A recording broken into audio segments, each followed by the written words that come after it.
segment, I'm honored to introduce Cathy Simon, design partner at AIA. Cathy's 48-year career is focused on transformative design at all scales.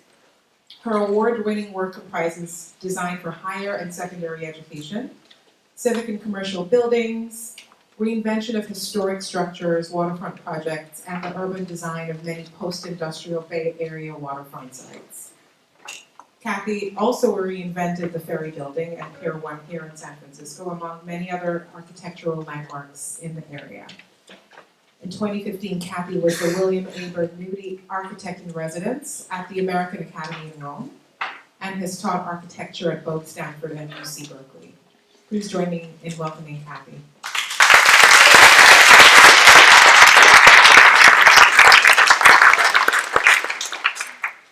Does this work? Can you hear me? Yes. Thank you so much for inviting me, especially to Al Adams, who was the headmaster of the school that my daughter went to, high school, grade school, Lick High School, and it's interesting that his son Charlie is following in his footsteps as a teacher. I find this organization incredibly moving. I've been to a lot of conferences, both AIA and ULI, if you know that one, the Urban Land Institute, and this is probably the most refreshing, fun, passionate, inspiring group of people that I've been able to work with, other than my own company, of course. I wish that I'd known about this, and probably it didn't exist when I had my own firm, but I think the idea of engaged leadership was something I tried to practice, but I would have learned a lot from being with all of you. I think this is an incredible learning environment, a giving environment, a generous environment.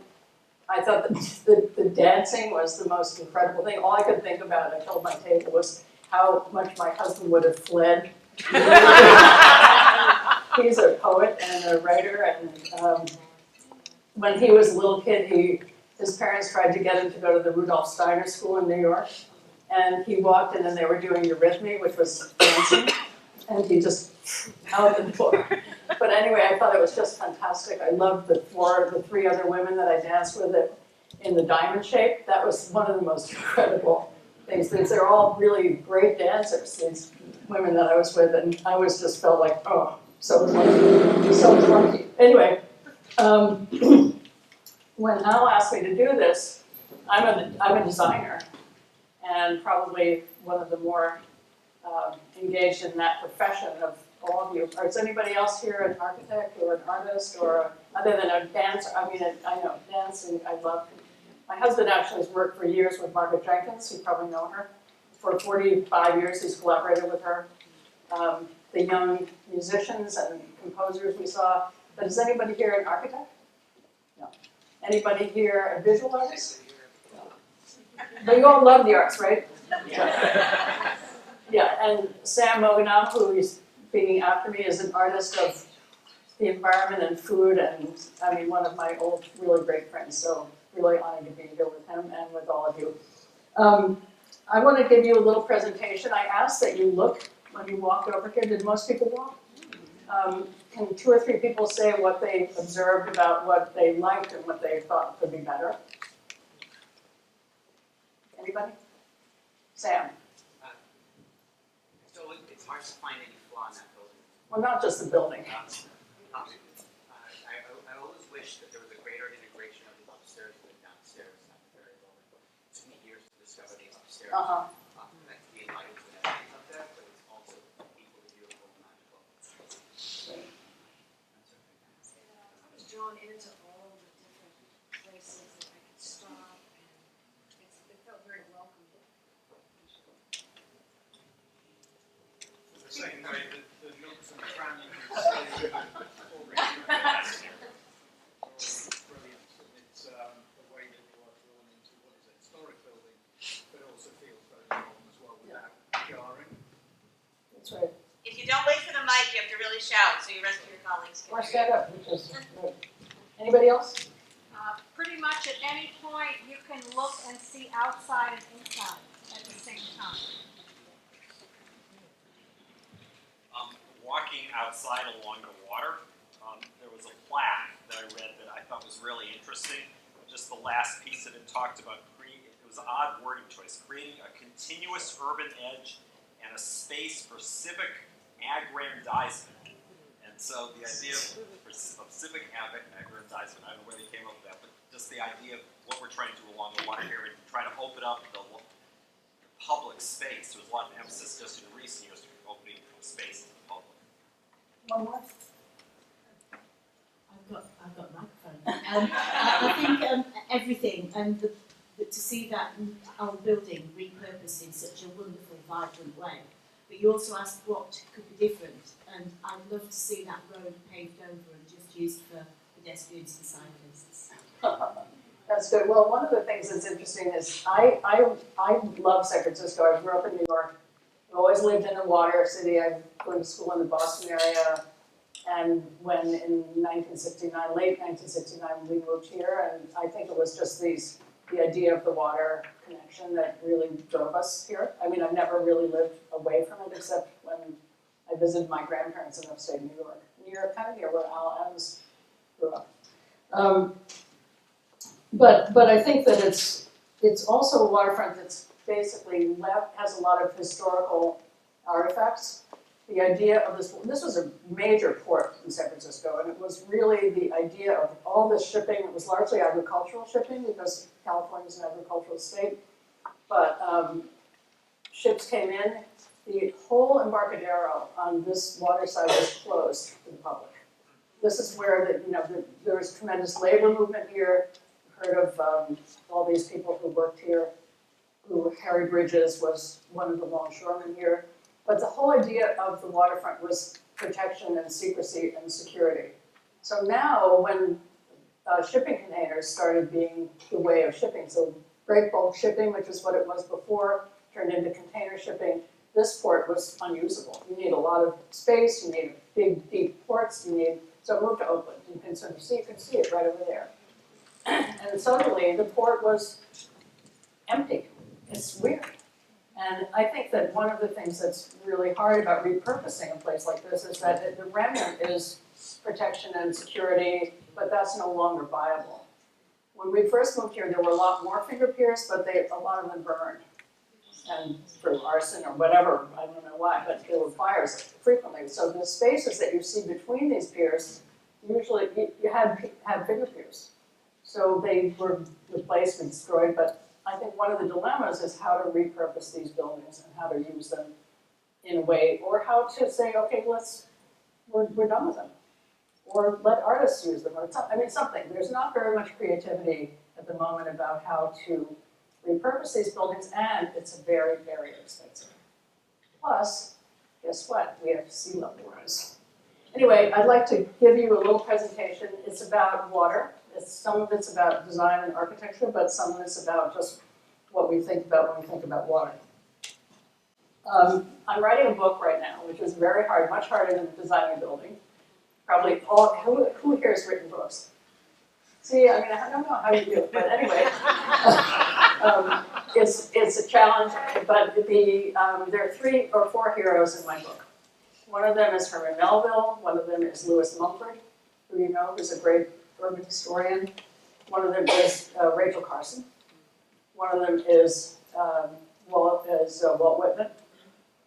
And one of them is J.M.W. Turner, who was a great English artist of the 19th century. So I'm going to start with this. Whenever I find myself growing grim about the mouth, then I account it high time to go to sea as soon as I can.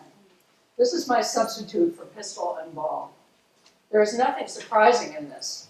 But if they knew it, almost all men in their degree, and women too, of course, sometime or other cherish the very same feelings toward the ocean with me. Circumambulate around the city of a dreamy Sabbath afternoon. What do you see? Posted like silent sentinels all around the town stand thousands upon thousands of mortal men fixed in ocean reveries. But look, here come some more crowds, pacing straight for the water and seemingly bound for a dive. Strange, nothing will content them but the extremest limit of the land. Loitering under the shady lee of yonder warehouses will not suffice. No, they must get just as nigh the water as they possibly can without falling. And there they stand, miles of them, leagues, inlanders all, yet they come from the lanes and alleys, Streets, avenues, north, south, east, and west, yet here they all unite. Why did the old Persians hold the sea holy? Why did the Greeks give it a separate deity, an own brother of Jove? Why all this is not without meaning? And it's deeper still the meaning of the story of Narcissus, who, because he could not grasp the tormenting mild image he saw in the fountain, plunged into it and was drowned. But that same image we ourselves see in all rivers and oceans. It is the image of the ungraspable phantom of life, and this is the key to it all. That's the first chapter of Moby Dick, Loomings. So I wanted to give you a sort of perspective about water. So from we talked about the ancient history, but here's the Renaissance. We think water as a purification. This is Pier del Francesco's baptism of Christ. And you see the tiny little River Jordan behind him. But this was purification. The idea of birth and rebirth. The idea of danger and flooding. This is Michelangelo, the deluge it's called. And you can see the ark is behind, but a lot of people are going down. Then you think of Japanese depictions of water, which is a very interesting thing because water is the most non-linear element I can think of. But when the Japanese made these kinds of prints, they used all lines. So this is Hokusai, a view of Mount Fuji, you can see that. This is Turner, this is the slave ship with slaves being thrown overboard to save on the insurance, to collect the insurance, which is one of the things about water. We think about water and the Middle Passage and slavery, which is a really very important part of what water is. So this danger, passage. And then we think about what happened in Syria and Libya, and this is still something that we have today. We think about what happens next to the water. There are many ways of marking the water, and they're iconic things, like lighthouses. This is a new project in Brighton, England, which is kind of like a lighthouse, but you can go up in it, in one of these capsules, so you see it differently.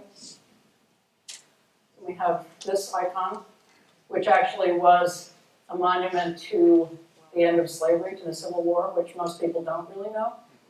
We think about it as Emma Lazarus. We think about it as coming to New York. In fact, on both sides of my family, my father's side from Kiev and my mother's from Copenhagen, they both came past this.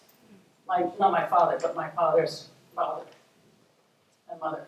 And then we think about this icon in relation to one of the major urban areas of the world and how important it is, and still how important it is to all of us. But it's important that it's at the water. It's something that you wouldn't build anywhere else. The waterfront is also a place of fear. You could drown, but also fun. And this is Coney Island, and it's interesting that many amusement parks, I just spoke to someone from Sydney, there's another one. This is Coney Island in New York, which is a beach and also a crazy place to go on rides. In Sydney, that's called Luna Park. It's right under the Harbour Bridge in Sydney. And then the London Eye in London, which is a way of seeing the city that's completely different, but also an icon and in relation to the existing buildings. In San Francisco in the 19th century, a great engineer and entrepreneur named Adolf Sutro built a set of swimming pools right on the ocean, which is a freezing, cold, windy, dangerous place. But he built this thing, and it had 7 swimming pools. Some were heated, some were not heated. They were all salt water. They could change the water very quickly. And this, unfortunately, burned down a number of years ago. But we also have these pools that Robert Moses built in New York, which were part of the WPA. It was the idea of having swimming pools near water. But they were also very, very political.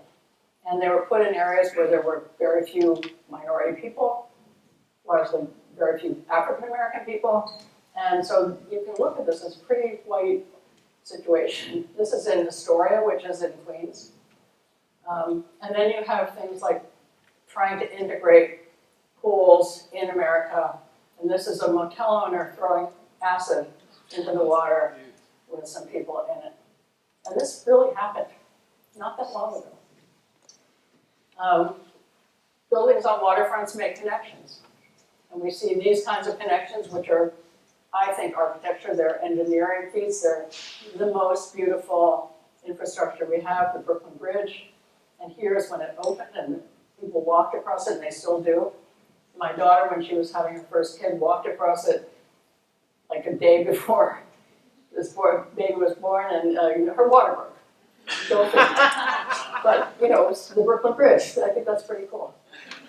We have here the Golden Gate Bridge, which is one of the greatest, beautiful other bridges that I'm in love with, and in celebrating his 50th birthday, which I went to with her and one of her friends, this is what happened. It was actually horrible. I mean, people came from both directions.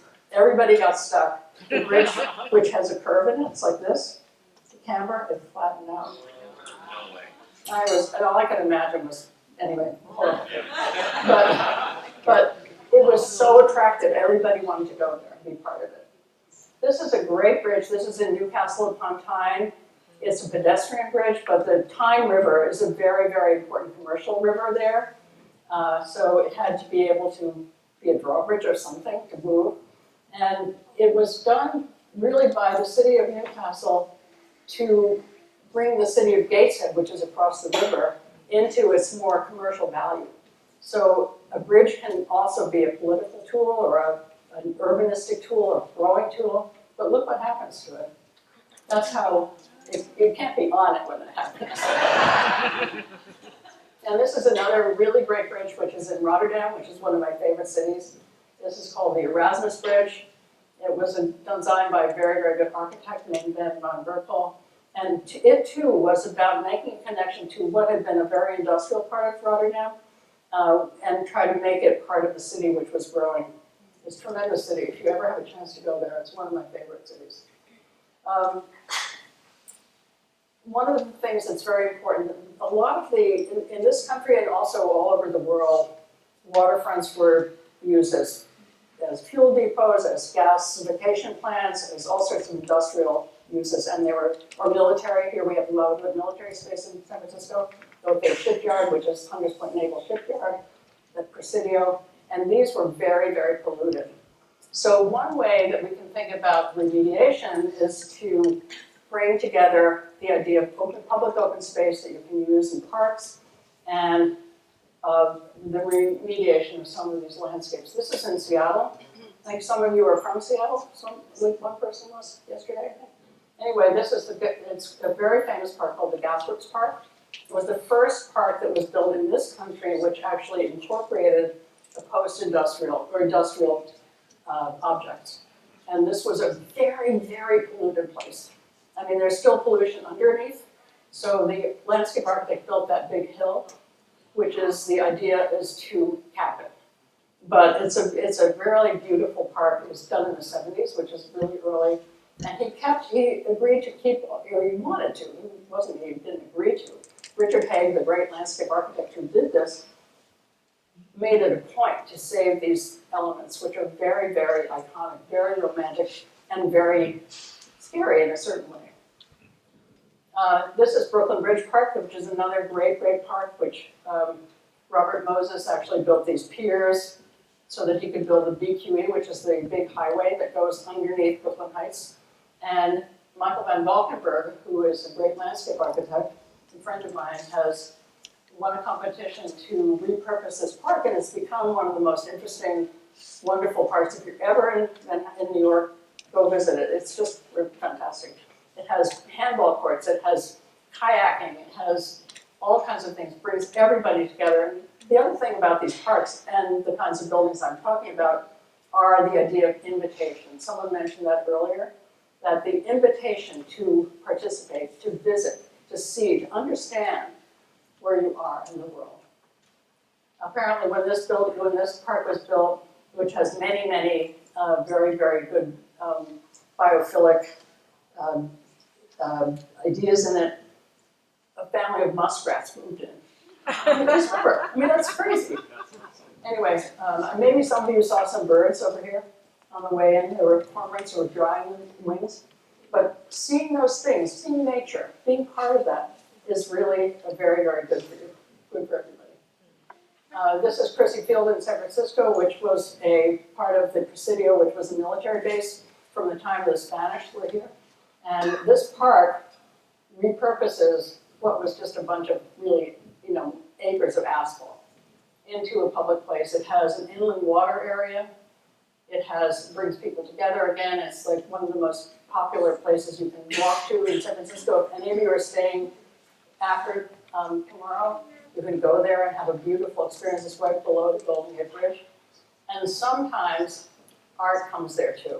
And that also changes it. It transforms it. This is works by Mark de Soubreau, who is a great American sculptor, who actually came, his family was born in China. His family emigrated in 1941, and they came under the bridge, the Golden Gate Bridge, which influenced his work, and you can sort of see that. And in relation to this great bridge are these wonderful works of art. And again, it's about community, about bringing people together. Architecture can transform space. You probably all know the Sydney Opera House, which was the first major waterfront iconic piece of architecture in the world, and it replaced this. I mean, this is pretty astonishing. So this was an industrial area. There was a competition. Who knew that an opera house could be so exciting and change everything? It's an amazing building, and of course, the city of Sydney is a fantastic city anyway. But this became the poster child for Sydney. And all the kids in Australia have to go there, they visit it, and it's an extraordinary place for art. The second one of these was the Guggenheim Bilbao, which was really, Frank Gehry designed it. Again, it was the city of Bilbao deciding that they needed to put themselves on the map in some different way. It was that they had a notoriously bad reputation, and the idea of making a place like this transformed it. So now when people say, I'm going to Bilbao, people think, oh, I'm going to this building. But before that, it was a coal area. It's in the Basque Country in Spain, northern Spain. It's a beautiful area. And it was like that. It was one of the dirtiest, smelliest, grossest places you could go. And really, by putting this building became a catalyst for change. And I think we think about architecture as catalytic. I think in some ways the Ferry Building was a catalyst for this community, which is an interesting idea, without the kind of mess that they had to deal with. But it's an exciting piece of architecture. It's not my favorite place to see art in, but it's really about itself in some way that's important. And it really served its purpose. I think the urban design of it is brilliant. It's an iconic thing. But it also persuaded other people in other cities that architecture could be something that actually mattered to people, that was something brilliant that could bring people to a place. And the third example of an invitation in a post-industrial world is the Tate Modern in London. They had to move, they had such a big collection of the Tate Modern that they had to build something else, and the director of the Tate Museum took the trustee, they looked for a place. They found this is the old Bankside power plant. They found this, but he decided that it's on the other side of the Thames River, it's on the south bank. He decided he had to take the trustees in a boat going this direction, because when you come to it through Southwark, it's like kind of nowhere, but here it's everywhere. And this is what it was like before. You can see this was a very, very dirty, smelly, bad thing. London fogs, many of them were produced here. So, and plus they dumped everything in the water after, all the rest of, all the garbage, all the stuff. But this was made obsolete a few years before the Tate was remodeled, and here it is. It's a wonderful, has anybody been there? It's a really fantastic place. But clearly, another important part of it was its connection to London and St. Paul's. And this bridge, which was designed by Norman Foster and Arup, which is a great engineering firm, is the connection. So you go right from St. Paul's, across this, right to the world of art. And this is one of my favorite artists, this is Louise Bourgeois, and this is in the turbine hall, one of these spiders. A last one of these projects is the Norwegian Opera and Ballet by Snohetta, who are Norwegian architects. They're wonderful, and this is a building that actually gets into the water. If you ever have a chance to go to Oslo, this is fantastic. Have you been there? It's fantastic, right?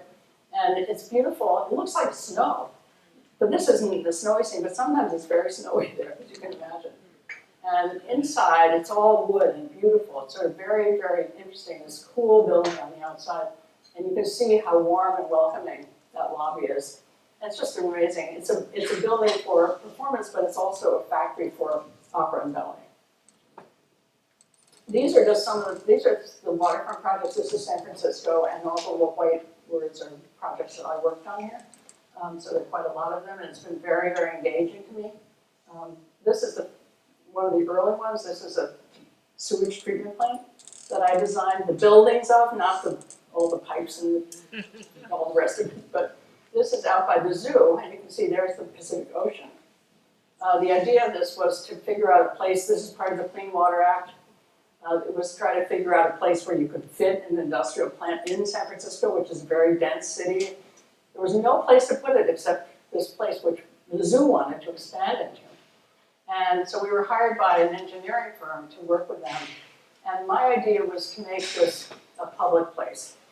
To say, okay, we all use water for various things. Where does it go? What's it for? How do we clean it? And so I wanted this to be a public place. The people from the Department of Public Works said, what do you want people to go to a sewage treatment plant for? It's because it's a part of our lives. It's part of infrastructure. And so the public can come here. Those big egg-shaped things are anaerobic digesters, which Sam will find this funny.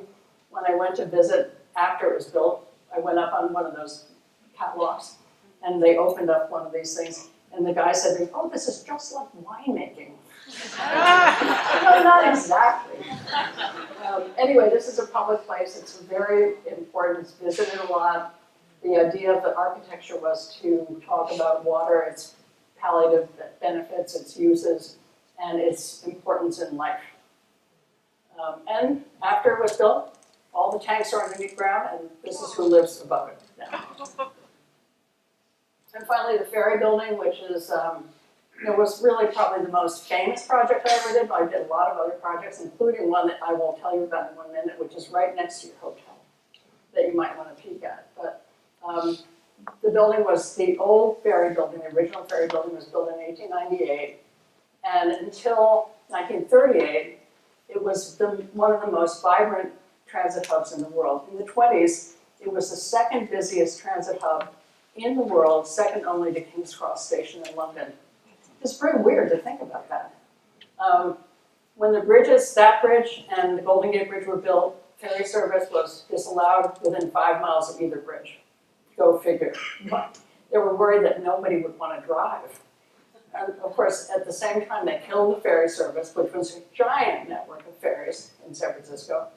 And in the 1953, the Embarcadero Freeway, the notorious freeway, was built, cutting off the entire waterfront from the city of San Francisco. And so when we started the project, the slide on the lower right is what it looked like. You couldn't walk around the building. It was basically pretty much abandoned. So we won a competition in 1998 to repurpose it. Our idea was to make it a food market, sustainable, local, really celebrating the incredible food culture we have in the Northern California, and to make it something that you couldn't find anywhere else. And what really surprised me is that it became a center for community in San Francisco that never really existed here. We have a civic center, which is very formal, but it's not very much fun to go to unless you go to Byrights Cafe, which Sam just put there. But there wasn't a place like this. Upstairs, there are about 200,000 square feet of office space, which pay a lot of it, but it has many, many, many small little areas which were very important. They're kind of incubators. Everybody made so much more money than they ever thought they would. It really is surprising. But there's one of the most important parts of it is that there's a very, very important farmers market that comes there. You saw a little one today. On Saturdays in the summer, there are over 100 vendors. There are people who come from restaurants. So think about this. It's not only giving a sort of economic value to the people who are tenants in the building, who are in having these stores, but also it's preserved agricultural land because suddenly these farmers have a living, which is dependable. And so that it's celebrating community, it's celebrating these people who make things, who grow things, who produce things that are extraordinary, but it also saves and makes valuable their land, which is not going to be housing, it's not going to be sprawling, it's going to be something that is maintained in its own purpose. The building has been very, very successful. It's very important that it has local people who use it, but it's also the second busiest tourist destination in San Francisco now.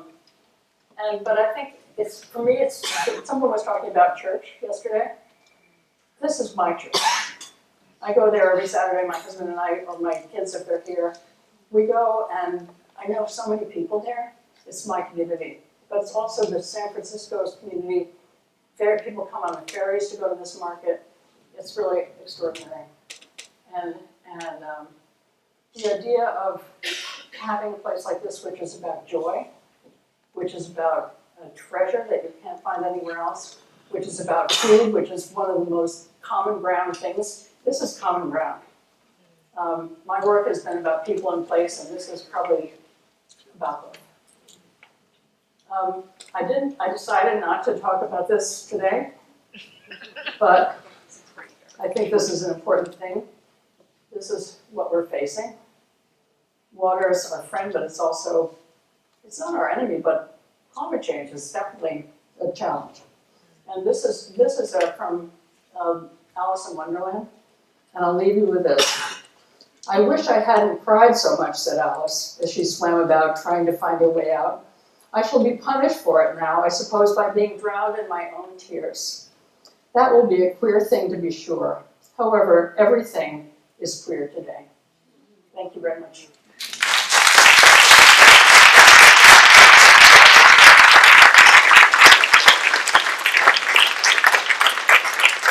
Okay, so back to you. Any questions? Yeah. Yeah, thank you, Cathy. It was awesome.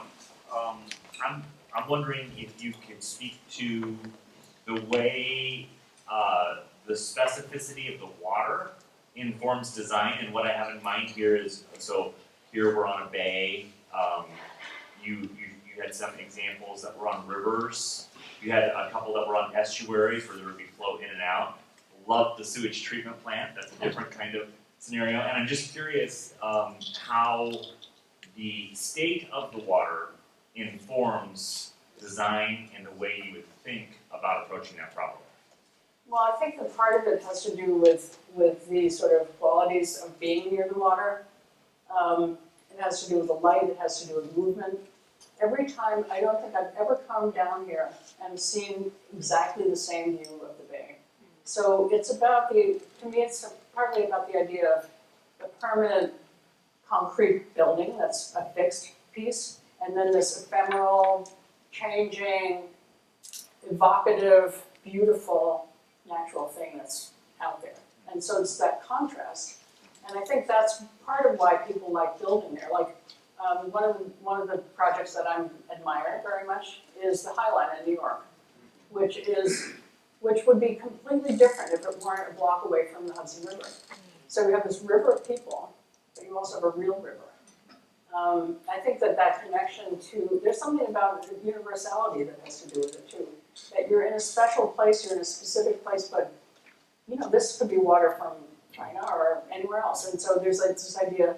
Another part of it is, for me, is the natural world that is birds, or we see seals out here, harbor their sea lions. But all those things that where you have an experience in a fixed building, but you're seeing something that's always changing. So I like that idea of this. It's very different from being on the street. And it's this idea of the threshold between them. So the book that I'm writing has a tentative title of Liminal Boundaries, Art, Architecture, and Culture of the Water. But the idea of that edge, that seam, that place that's a threshold, that's a place in between, but also a place of safety. It's like a very complicated question. How is the role of collaboration? How has the role of collaboration changed in the field of architecture in terms of the individual architect and the network of people that participate in that kind of a design? Well, I think that it's a very good question. And one of the things that's hard for me, and I was talking to Bev about it before, is that who also had the same experience, is I lived in a world of collaboration. My firm, I had like 80 or 90 people, but it was a community of collaborators. It was a community of creative givers. Everybody had a role in it. And they were surrounded by young people. I really made a point of diversity in my company.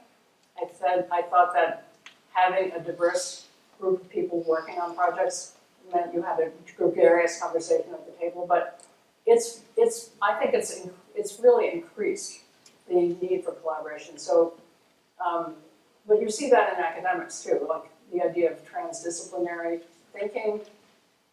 On the other hand, people are isolated by they're sitting in front of a computer screen. So how do you create a firm, for example, or a community of designers that get away from the screen and they come together and talk about stuff, which I think is critical.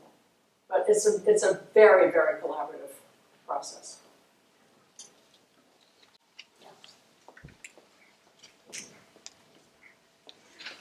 I heard you say something about the ferry building being a common ground, and I haven't spent much time there. I was just curious for whom it's a common ground. For whom? For whom? Well, it's a common ground for anybody who wants to be there. I mean, one of the ideas of it originally was that we live in a very, very diverse community here. There's no majority of anybody, except people. And the idea of it was that one of the ways to come together as a community of diversity was to blur the differences. And I think, maybe Sam will agree with me, that this is something that can be done through food. Why did you all have dinner together last night? You had dinner together because eating a meal together is something very, very different than not doing it. There's something that happens when you're at a table. And Alice Waters has talked a lot about this, and she was part of the original farmers market in the ferry building, but not so much the building, but the idea of sitting at a table, sharing a meal, was part of that idea. I think the thing that's a little bit challenging about it is that, and it's also true of Chrissy Field, which is over by the northern part of the city, is how do you get there and who can come? There are many, many events that they have there, which, they have goats come and visit and chickens, and so the idea of trying to reach out to kids, there's a school program that goes there that has a farm and everything, but I think one of the things that's challenging is how do you actually bring people together there? It's expensive, is another part. That's what I was curious Well, I know. about, because in my brief stint in there, it seemed like it might be a common ground for certain folks. And I was curious if there are initiatives or, because I know that it's, at least the stuff I saw was very expensive. And so just curious, like, what do you mean by common ground and who really does have access to that space? Well, anybody has access to it. I mean, it's completely open. Or sorry, who actually uses that space? Well, I think it's a big group of people. It's a very diverse group of people, but it certainly doesn't get at some of the disadvantaged communities in San Francisco, in the Bay Area. But neither does Chrissy Field, which also was designed to be common ground, a big park, wonderful place to be, but it's largely people from the northern part of the city. It's mostly white people, and it's surprising. But it's there. Or is it? Or is it surprising? Well, I'm an optimist, so I'm always slightly surprised, I would say. But I think it's a challenge that we have in this country, or maybe with the whole lot we have in the world. Actually, it's a very, very good question. But I'll tell you, The farmers are not, are are part of it. too, and you can't look down on them. They charge what they charge because they need the money. I mean, that's what it takes to grow that stuff that way. So, We'll take one more question. Hello, there we go. Cathy, we danced together yesterday. yes. It was exquisite, thank you. One of the ways that I see the world is that it is a leader's first job to inspire themselves. You just mentioned you've done your work for a long time. I'm really curious about how your passion is so salient and your dedication. How have you maintained that? How do you inspire yourself or sustain inspiration personally as a leader? Oh, that's a challenging question. I mean, I think one of the things when I had my company, the people were the most incredibly inspiring things. I mean, I think what I miss very much from it is having a lot of young people around me. Having especially young people I can mentor, and especially young women.